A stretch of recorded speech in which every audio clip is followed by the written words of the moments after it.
Teniendo en cuenta que hace tiempo subí un artículo sobre la clasificación de los tipos penales en mi blog Derecho Público, quise hacer oralmente una explicación sobre este tema del derecho penal, ya que este artículo ha sido visitado por más de 50.000 personas.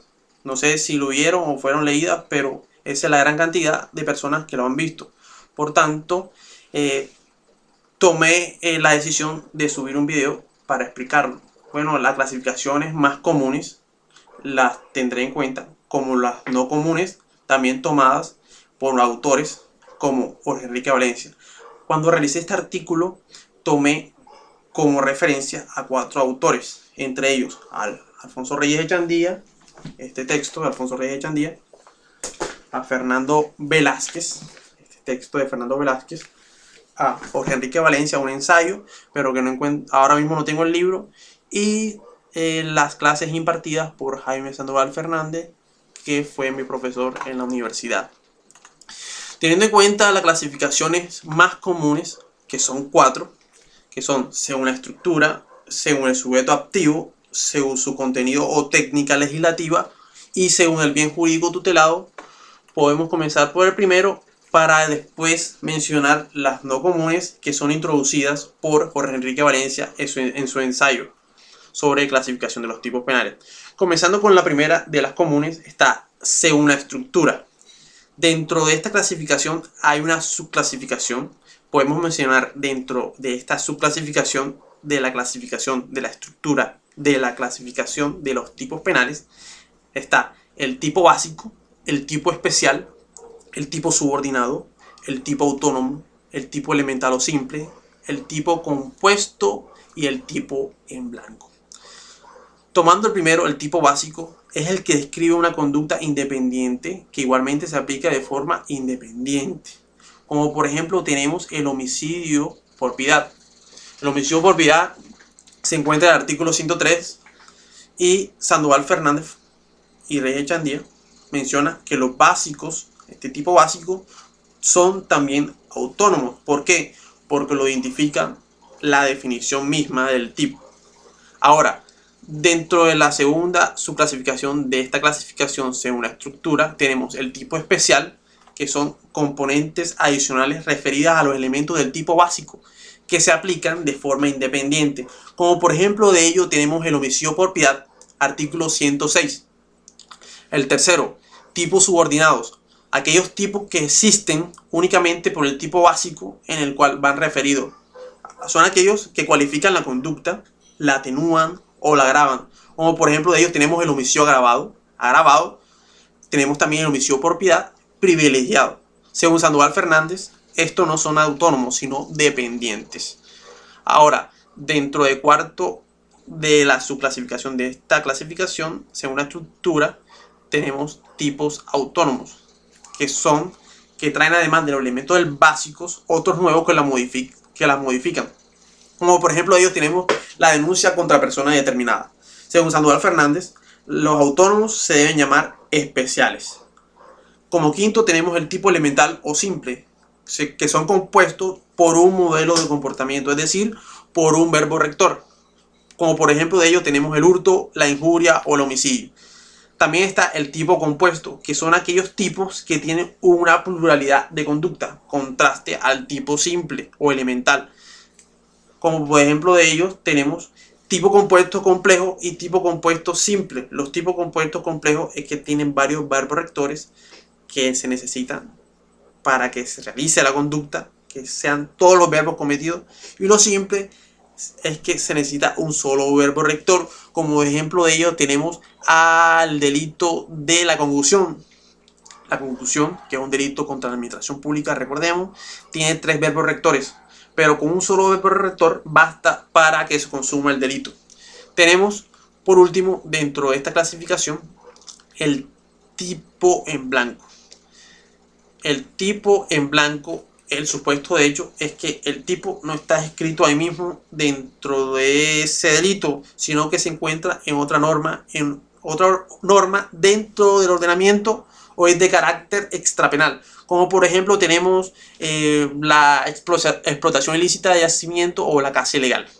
Ahora, como segunda clasificación de los tipos penales comunes, tenemos, según el sujeto activo, tenemos el tipo monosubjetivo, el tipo plurisubjetivo, el tipo común, el tipo de sujeto activo cualificado.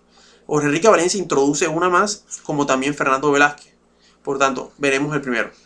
Tipo monosubjetivo, su clasificación dentro de la clasificación del sujeto activo.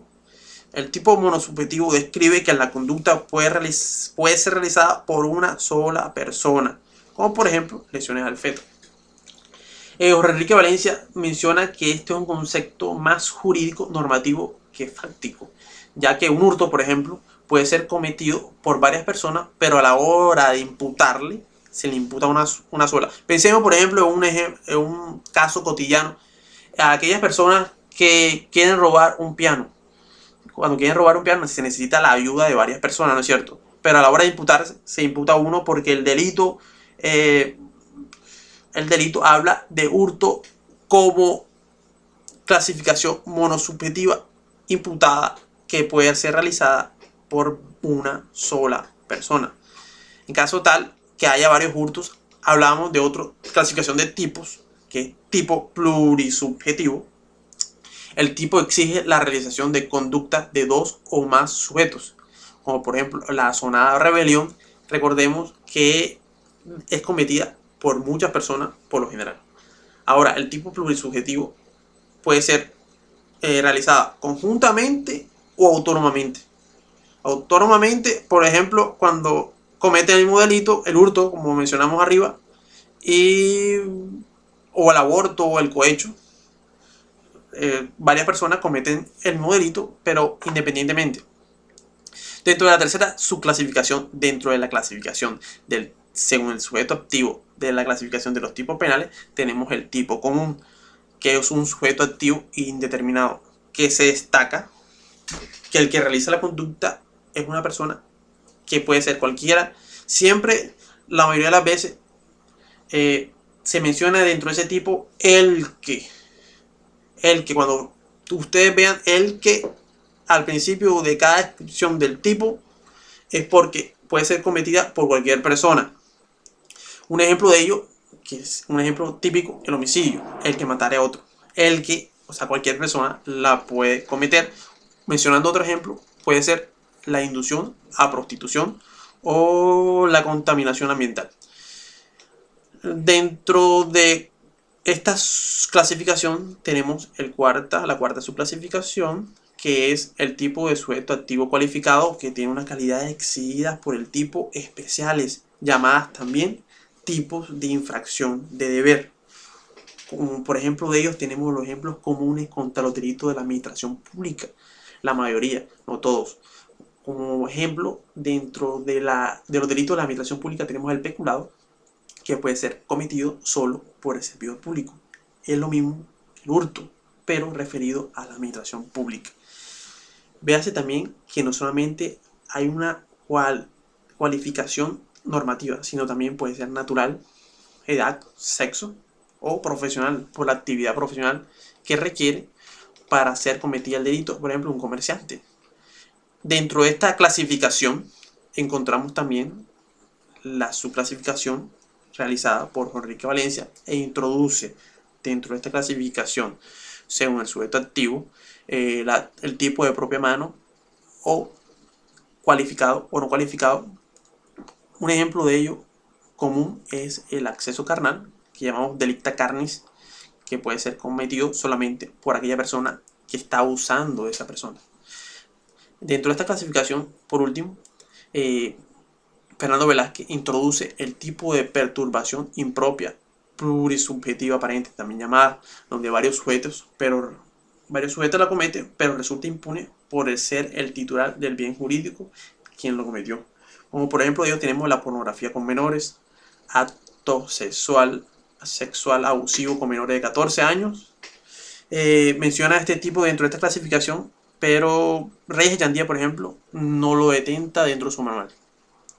Dentro de la tercera clasificación de clasificación de los tipos penales comunes, tenemos, según su contenido o técnica legislativa, que se subclasifica en tipo de mera conducta o pura actividad, tipo de resultado, tipo de conducta instantánea y tipo de conducta permanente.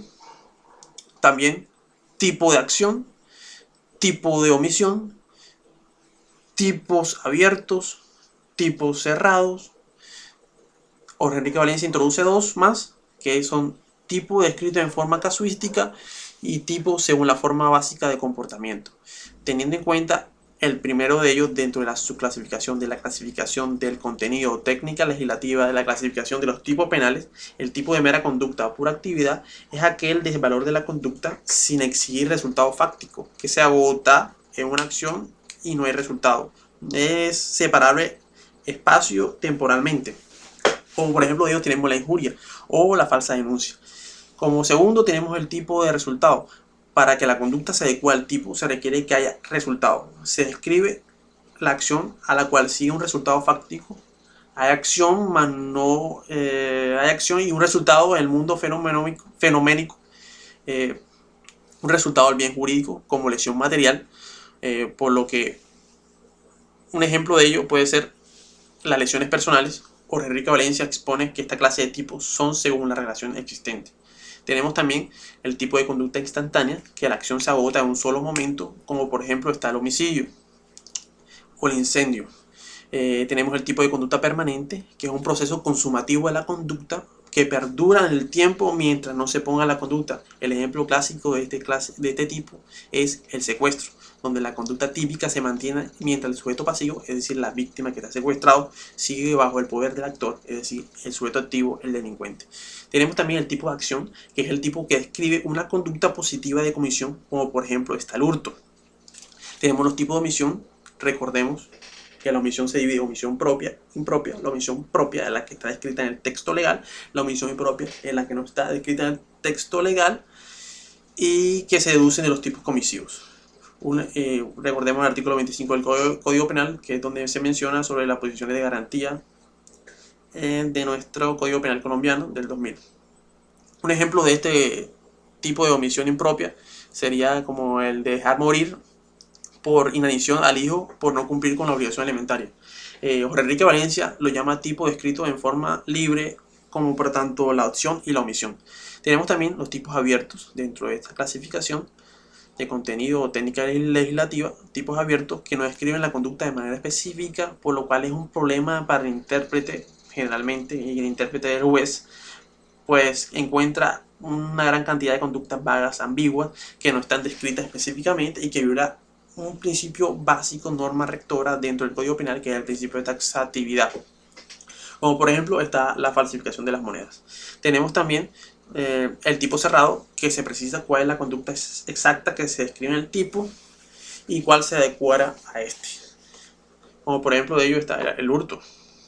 Dice ahí la descripción de la sanción. Jorge Enrique Valencia introduce dos tipos más dentro de esta clasificación de contenido técnica legislativa, que son tipos descritos en forma casuística, como la estafa, que señala su enunciado funcional, artificio y engaño. Suele hablar también de tipo según la forma básica de comportamiento, que se divide en tipos de comisión y de omisión, lo cual a nuestro juicio sería lo mismo que lo escrito arriba, que ya hemos mencionado. Dentro de la última clasificación común de la clasificación de los tipos penales, tenemos según el bien jurídico tutelado. Este se divide o se subclasifica en tipo monoofensivo, tipo pluriofensivo, tipo de lesión, tipo de amenaza o peligro, tipo de peligro concreto, tipo de peligro abstracto o presunto. Para el primero de la subclasificación dentro de esta clasificación según el bien jurídico tutelado, o sea, tipo monoofensivo, el primero, tenemos que proteger un bien jurídico, uno solo. Un ejemplo de esto sería el hurto, que se protege el patrimonio económico. Del segundo tenemos el tipo pluriofensivo, que protege varios bienes jurídicos, dos o más. Un ejemplo de esto sería el incendio, que protege el patrimonio económico y la seguridad pública. O como sería también el homicidio a persona protegida o el incesto. Como tercero tenemos el tipo de lesión, que el resultado es el menoscabo de un bien jurídico tutelado. menoscabo, que produce mengua, merma o disminución, como puede ser por ejemplo, el homicidio simple, el hurto básico, las lesiones. Tenemos también el tipo o amenaza de peligro, que se subdivide en dos: peligro concreto, amenaza concreta o peligro abstracto. Dentro de esta subclasificación de la subclasificación de esta clasificación de el bien jurídico tutelado, tenemos el de peligro concreto, que es el incendio, manejo ilícito de microorganismos. Se requiere un dolo porque requiere puesta en peligro, como la rebelión o lanzamiento de objetos peligrosos. Y dentro de esta subclasificación, de esta clasificación última, de la clasificación de los tipos penales comunes, tenemos el tipo de peligro abstracto o presunto, que es la clasificación que más le gusta a los legisladores, aunque en la descripción del derecho penal diga que no es así, que son rechazados por el legislador, pero no es así, son los que más toman en cuenta porque quieren penar todo. Esto es a base o con base en este tipo, esta clasificación de tipos penales, es que se está tomando el populismo punitivo, ya que todo lo quieren penar como peligro abstracto. Como por ejemplo de ello tenemos, no en este país, pero al menos sí en otros países, creo que en Chile, el manejar ebrio, hay cárcel por ello. Y aquí en Colombia, por ejemplo, ahora que recuerdo, un delito de peligro abstracto sería el concierto para delinquir y la provisión de armas, el que porte armas sin el debido permiso, también es un delito de peligro abstracto. Y todos esos delitos que han creado la ley de seguridad ciudadana, la mayoría son de peligro abstracto. Ahora, teniendo en cuenta que Jorge Enrique Valencia, como dije al principio de este video, introduce otras clases de clasificación de tipos penales no comunes a los expuestos por Reyes Echandía en su libro, Velázquez en su manual y Sandoval Fernández en sus reflexiones, podemos tomar en cuenta estas clasificaciones no mencionadas comúnmente por los doctrinantes, pero que él las prefiere anexar dentro de su ensayo. Tomamos primero, según su composición. Según su composición, se subclasifica en dos: tipos normales, como el homicidio o lesiones personales, que son tipos que comúnmente se cometen en cualquier sociedad. Los tipos anormales, que son elementos objetivos, normativos, subjetivos, que algunos delitos no tienen elementos subjetivos. Por ejemplo, cuando se escribe un tipo, tiene que decir el fin. Cuando dice el fin, estamos refiriéndonos al elemento subjetivo de ese tipo. Como por ejemplo, ellos tenemos el secuestro extorsivo o la estafa, la cual tiene un ingrediente normativo subjetivo. Ahora, la segunda clasificación, según Jorge Enrique Valencia, es la relación de la parte objetiva, que se divide en dos, que son tipos autónomos, autosuficientes, como el abuso de confianza, y el tipo en blanco, que ya también hemos dicho, que lo define una norma extrapenal o de otra del ordenamiento jurídico. Dice Jorge Enrique Valencia que esta figura la inició Wigner. Recordemos que Wigner, un tratadista alemán, que fue uno de los primeros que habló sobre la tipicidad como categoría dogmática, por lo cual la tipo en blanco puede ser definida por cualquier reglamento, como por ejemplo puede ser la violación de las medidas sanitarias, por mencionar un ejemplo. Dentro de otra clasificación que menciona Jorge Enrique Valencia está según el número de acciones, que se divide en dos, o se subclasifican en dos: tipo de un solo acto, como la injuria, como una sola expresión o desprecio; tipo de varios actos, falsificadores que imprimen muchos billetes, o aquel que comete injuria, que lanza múltiples improperios o expresiones. Tenemos también como penúltimo la clasificación de plena descripción de la conducta, que se divide en dos: tipo completo, donde hay conducta y sanción, captación masiva de dinero; y tipo incompleto, que es la falta de conducta o pena preceptiva, como por ejemplo están las lesiones personales, que no dice la sanción y que la sanción está en otro artículo, como por ejemplo el artículo 331 menciona que la sanción está por acá y la conducta por otra parte. Por último, la clasificación que nos menciona Jorge Enrique Valencia en su ensayo, que bien pueden ver la bibliografía en el artículo publicado en Derecho Público. Ahí menciona toda la biografía de los cuatro autores mencionados aquí. Está la clasificación de los elementos subjetivos distintos al dolo. Esta se divide en tres: según el tipo de tendencia, que es el ánimo o intención de lucro o de perjudicar. Como ejemplo está los delitos sexuales. Es necesaria la tendencia libidinosa, lasciva o lujuriosa del autor. Está el tipo de intención, que es el ánimo o intención, no necesita alcanzarlo, como por ejemplo es la obligación de alimentaria o contaminación de agua, puede ser otro ejemplo. Esa obligación alimentaria referida al delito de inasistencia alimentaria. Y como último está el tipo de expresión, el ánimo interno y no externo, como sucede normalmente en los procesos judiciales. Como ejemplo tenemos el falso testimonio, que pasa casi a diario. Bueno, esto es toda la explicación sobre la clasificación de los tipos penales. Si te gustó, dale me gusta al video y también puedes compartirlo si quieres. Y muchas gracias por escucharme. Hasta luego.